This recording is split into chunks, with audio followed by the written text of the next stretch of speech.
God is the God of redemption for the rich and the poor. And It's a Wonderful Life, you see an evil man named Mr. Potter.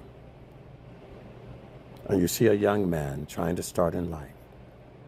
And he's being crushed by real life, by the interworkings of cunning businessmen, cutthroat businessmen, sharks, who care nothing but for how to make another buck and keep you from making any.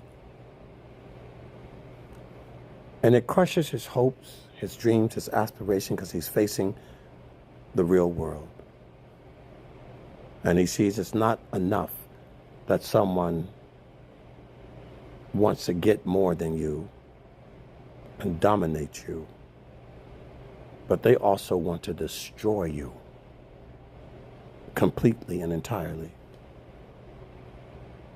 And you can see how, in It's a Wonderful Life, how he handles the initial attack of the enemy, how it begins to break him down, to find out where his true resolve is to live.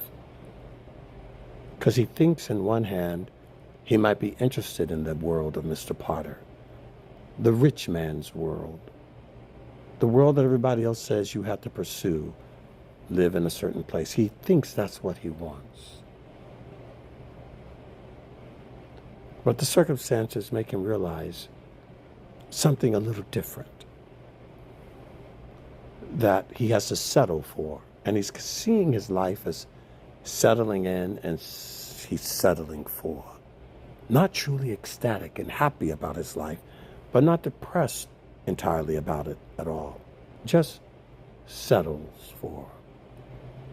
Didn't get to travel where he wanted to travel, didn't get to do what his dreams, not God's, but his dreams wanted.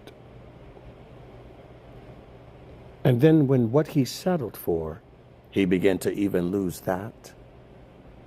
It's bad enough that he didn't get the dreams that he thought he wanted to dream. He didn't be that man that he thought he needed to be. But now the man that he has settled in for, he's now hating that. He's hating that, and he's seeing in reality, when even that is taken from him, that is what truly makes him happy. And it's only when he comes to the point of losing what he thinks is a mediocre life, does he realize, mediocre, why is the best life I could have ever lived, the best life any man could ever hope for or dream for. Now he sees the house with the broken piece on the staircase and the window and the step that creaks as a mansion. He sees the wife, who's not a movie star, as the most beautiful thing he's ever laid eyes on. He sees the children, who are not track stars and athletes, as angels. And he sees the effect he's had on people's lives and what their lives would be like had he not been the man that he settled for, was really the best man that he could have ever been, and only the best man that they all needed. And then you watch The Christmas Carol, Scrooge. And now you see he's the Potter character now. There's the Potter character, the miser, the money-crunching guy who wants to steamroll over everyone and barely give them anything. And you see the poor worker who not only is content with his life, but his life is full of joy. And he sees the littlest thing that he gets as the greatest blessing that he ever got. He never really asks for more. He's just so grateful for whatever Father gives him. He magnifies even the smallest thing. He doesn't think it's special because it's big. It's just special because I have it. And he's grateful. not angry at the miser, the money grabbing, clenching boss of his, peaceful and happy. And the old miser can't understand, how can you be so happy and glad? You've got a sick son and you hardly have anything. He doesn't admire it. He despises a man like that because it makes no sense to him. And the old geezer goes to sleep and enters the world of visions and dreams. And in that world, he discovers, just like in It's a Wonderful Life, what the world would be like without him. The people that would suffer, the things that would happen, the choices and decisions that they would make, that he had an opportunity to change and participate. He had a chance. He's looking and seeing the difference he could have made had he had a different attitude. And he realizes in the course of these dream encounters that he too is richer than his wealth, and that his wealth can be used to help and to give him the greatest joy that no amount of a bank vault or house or a title or position could give. He sees that the greatest wealth is in enriching others with whatever God has given him, and it frees him. There is redemption for the rich man. There is redemption for the poor man. There is redemption for all men. Whatever lot in life we have been given, poor or rich, a lot of money, no money, or little money, it is abundantly clear to me that we are wealthy beyond wealth when we are doing with all we have or whatever little we have for the good of others and the glory of God. So why wait for an out-of-body experience by the ghost of Christmas past? You're probably not going to get one. The Lord always have examples. He doesn't give everyone a dream. He gives one person a dream and tell him, be the example, so that everyone else could look at you and learn from what you went through. He only brought one nation out of Egypt, only brought 10 plagues on Egypt, only brought one nation through the desert, on dry land, through the sea. Only one nation had a temple, suffered exile, returned from exile, exile again 2,000 years, return from exile. Only one nation bears the name of Adonai. Not because Adonai only applies to that nation, but because that nation is the example. And for many of you living today, you read about it as if it was some story, just like you watch Ebenezer Scrooge and think, oh, it's just a movie, or you watch It's a Wonderful Life and say, oh, what a wonderful movie. But it's more than a movie. Remember that the physical universe is a reflection, a metaphor, a symbol of the spiritual one.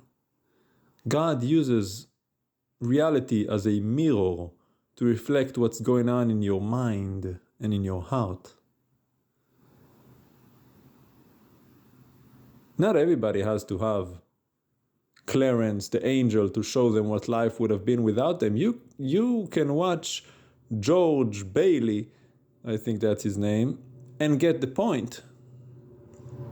You don't have to go through that painful experience in the fiery furnace in order for you to learn not to do that. You can see and learn from other people's experience. That's the whole point of Israel. It's the model. They were the test group. Now, watch what they did, watch what happened to them, and now you learn from that so that you do not have to repeat their mistakes. Watch Ebenezer Scrooge, see how miserable he is, And now you don't have to go down that path in order to learn that.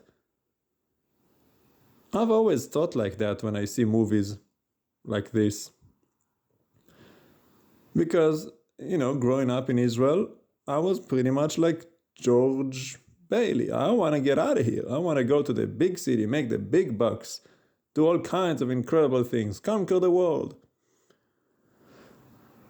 And after living in the US for 8 years, after receiving my permanent residency, you know what I did? I dropped it and went back home to my small town in Israel. Because I realized the same thing he did. It's empty, it's vanity, it's meaningless, it's a lie, it's a facade. The grass is greener on the other side? No, there is no grass on the other side. It's a mirage in the desert that's leading you to death. No. Why would you go across the globe to make more money? Forsake your people, forsake your heritage, forsake your God? To gain what? Nothing. What is money? Not only money doesn't make you happy, money makes you miserable. All by itself, money has a purpose, but money for the sake of money? That was Mr. Potter and Ebenezer Scrooge were the same person, really. And so many of you and so many in the world are just like that. Money for the sake of money. No, money is for the sake of doing good. I have money? Oh, let me do something with it. Just yesterday, we had that charity thing for the Israeli soldier, and the charity was about to end. He wasn't reaching his goal, so we don't have a lot of money, Stephen and I, very limited funds, but we both agreed, well, why don't we make another donation? Not out of our abundance, but out of our lack. Because why not? Isn't that the whole purpose of money?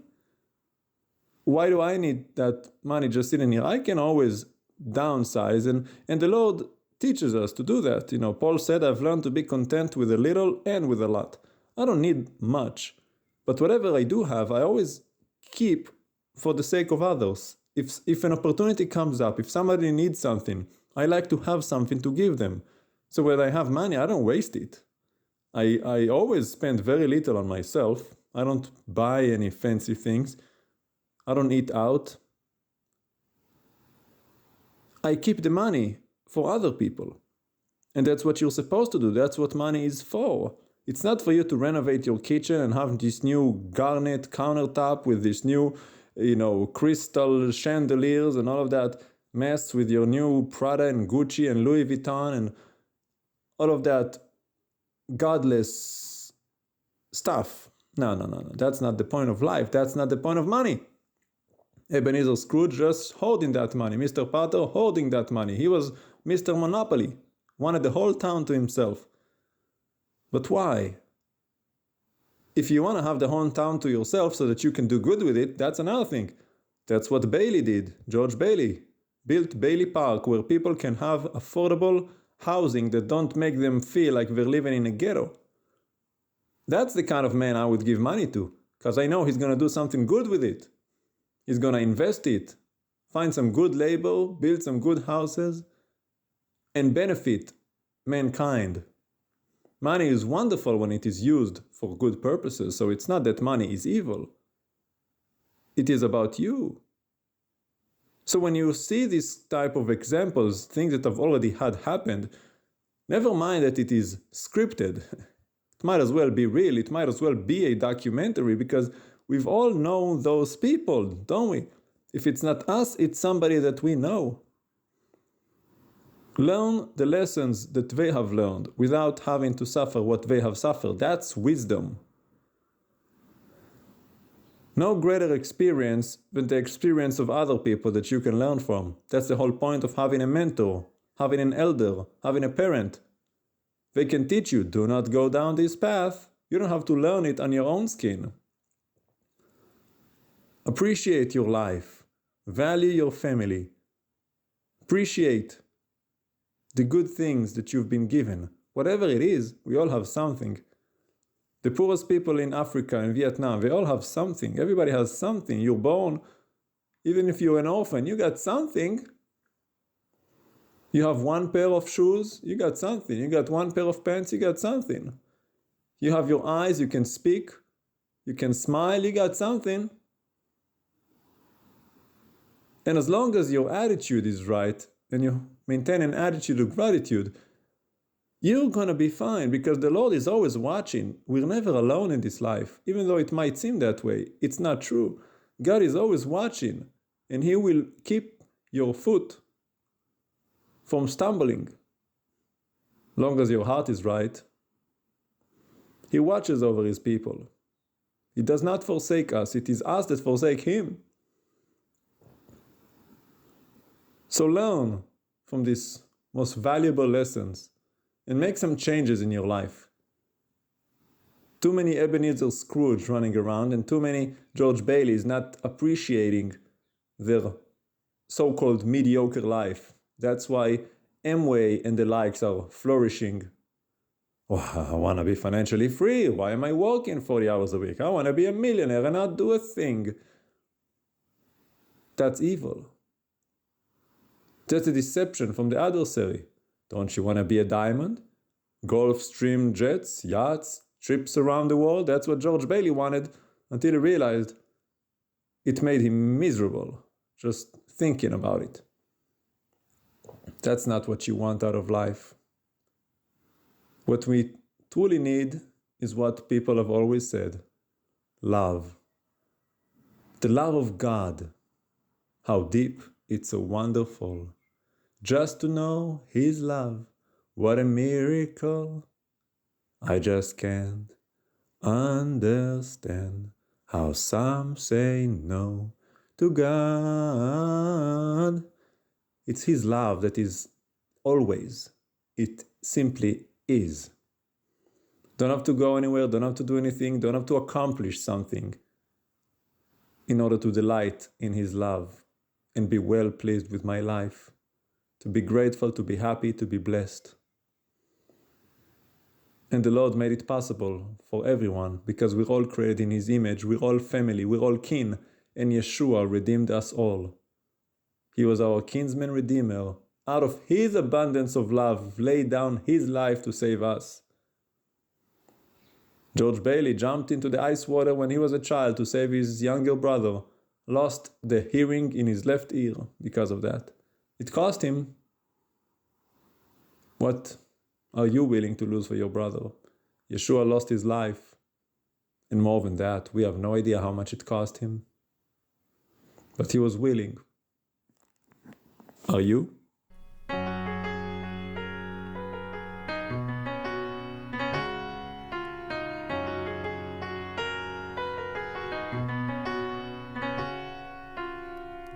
So many places, so many faces. Every day I see, everywhere I go, people who need the Lord.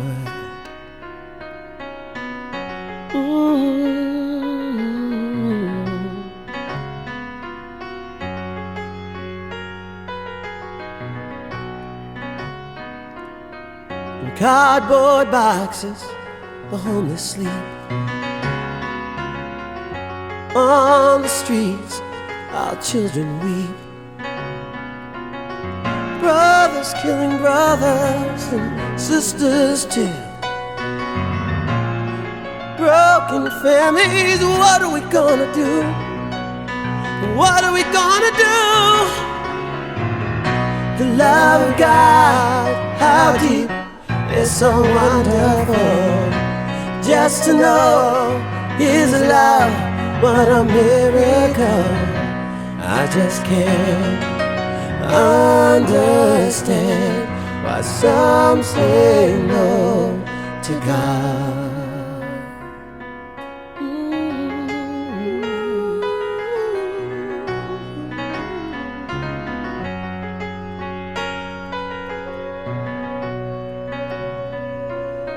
Some trust in money, some trust in foolish things, but I put my trust in Jesus, He's my king. He's a friend to the friendless. He's a mother and father too. And he wants to love you. He's just waiting for you. He's just waiting for you.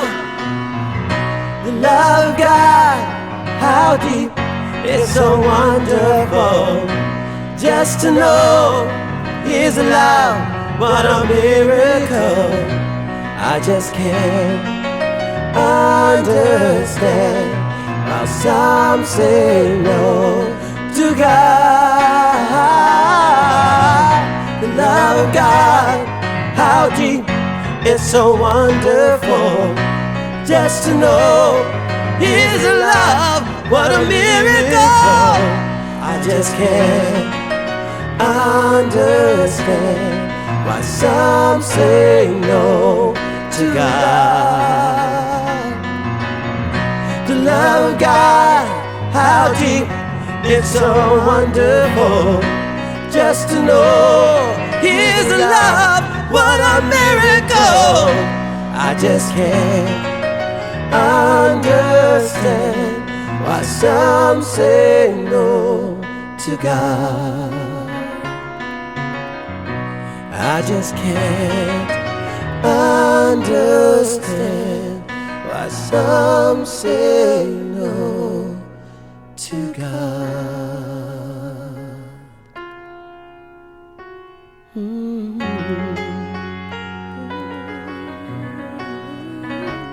Don't say no to God. Don't say no to God. He's calling you.